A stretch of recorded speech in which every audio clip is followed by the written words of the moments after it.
C'est l'heure du journal de l'Afrique. Soyez les bienvenus sur France 24. À la une ce soir, le décès d'Amadou Gon Coulibaly, le Premier ministre de la Côte d'Ivoire. Il est décédé ce mercredi. Il avait regagné Abidjan après une convalescence de 2 mois en France. Il était aussi le candidat du RHDP, le parti du président Ouattara. Nous reviendrons sur son parcours et nous serons à Abidjan dans ce journal. Il était apparu il y a quelques jours devant les caméras de la télévision ivoirienne et se voulait rassurant sur sa santé. Amadou Gon Coulibaly, Premier ministre ivoirien et candidat du RHDP, est décédé ce mercredi. Sa santé était précaire. Il avait été greffé du cœur il y a quelques années. Il revenait tout juste d'une convalescence de 2 mois en France. Il était rentré à Abidjan le 2 juillet dernier. Son portrait signé Nicolas Germain. Amadou Gon Coulibaly était rentré en Côte d'Ivoire la semaine dernière.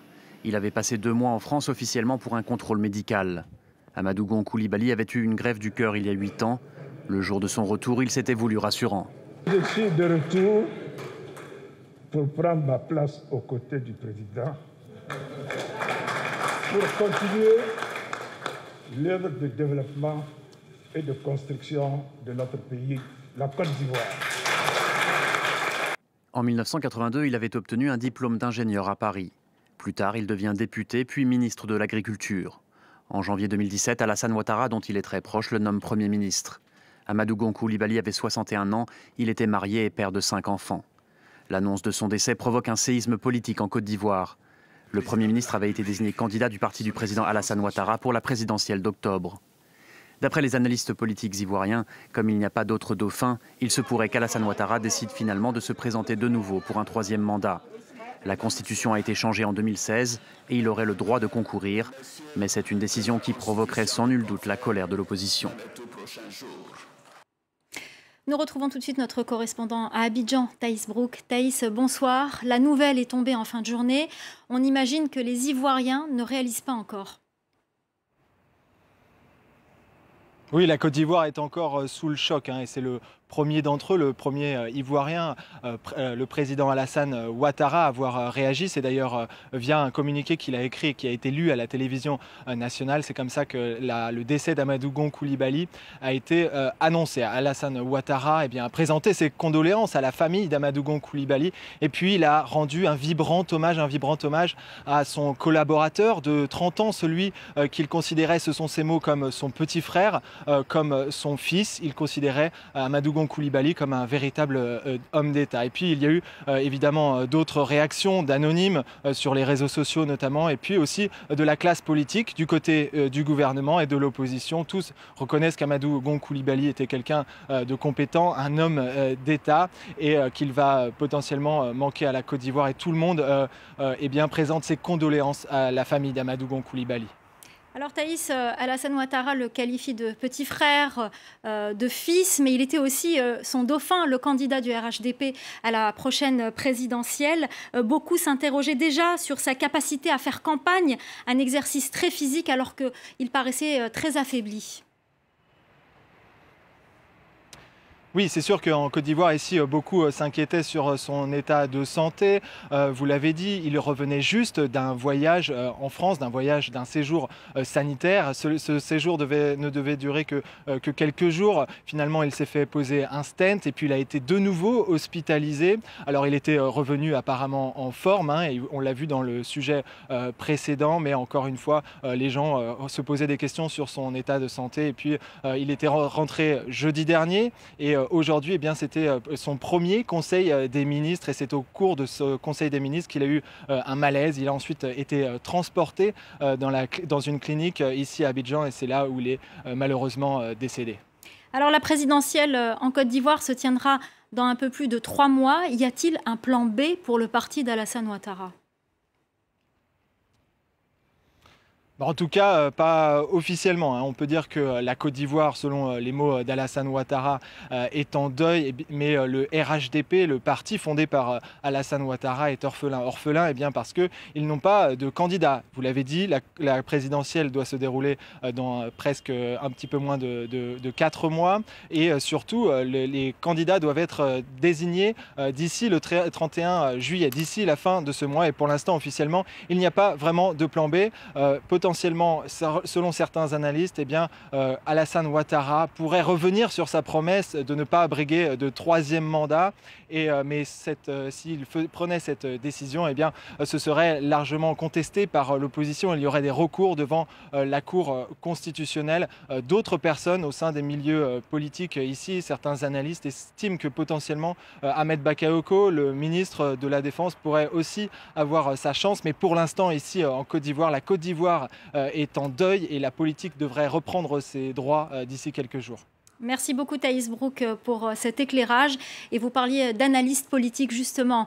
Nous sommes avec Sylvain Nguessan, analyste politique et directeur de l'Institut de stratégie d'Abidjan. Il est notre invité ce soir. Merci beaucoup d'être avec nous pour répondre à nos questions. On va vous poser la question. Est-ce que c'est envisageable que Alassane Ouattara renonce à sa promesse et se présente et de nouveau candidat à cette présidentielle qui aura lieu fin octobre 2020 ?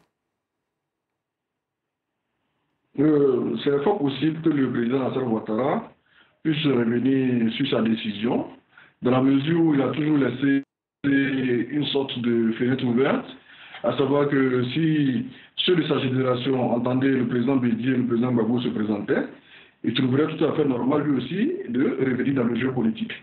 Et il a pris le devant de la scène le 5 mars dernier en désistant pour positionner un peu moins de 2 semaines plus tard M. Amadou Gon, qui malheureusement vient d'être appelé à Dieu. Donc, si le RHDP ne trouvait pas de plan B au sein de ces cadres, je pense que M. Alassane Ouattara pourrait revenir au devant de la scène. Alors, d'un point de vue constitutionnel, Alassane Ouattara, techniquement, a le droit de se représenter. C'est un débat qui a beaucoup alimenté le milieu des constitutionnalistes en Côte d'Ivoire. Certains estiment que dans la mesure où la nouvelle constitution de décembre 2016 n'a pas remis en cause son élection d'octobre 2015, il faisait ses 2 mandats, il n'avait plus le droit de se présenter. D'autres estimaient que dans la mesure où nous avons une nouvelle constitution, le compteur est retourné à 0 et que le président Alassane Ouattara pourrait briguer un 3e mandat. C'est cet argument que le président lui-même a toujours avancé. Je pense que le contexte est assez complexe. Il faudra peut-être laisser les institutions en charge de l'élection, donc là, le Conseil constitutionnel de se prononcer un peu plus tranquillement sur cette question-là. Est-ce que cette option pourrait créer des tensions dans le pays ? Bon, on imagine que ça pourrait susciter des mécontentements au sein de l'opposition, notamment du PSI, du GPS de M. Sorogio, des deux tendances du FPI. Cela pourrait susciter des mécontentements, mais en l'état actuel des choses, bon, la situation peut évoluer d'un moment à l'autre. En l'état actuel des choses, je ne pense pas que la rue pourrait être largement débordée, en l'état actuel des choses.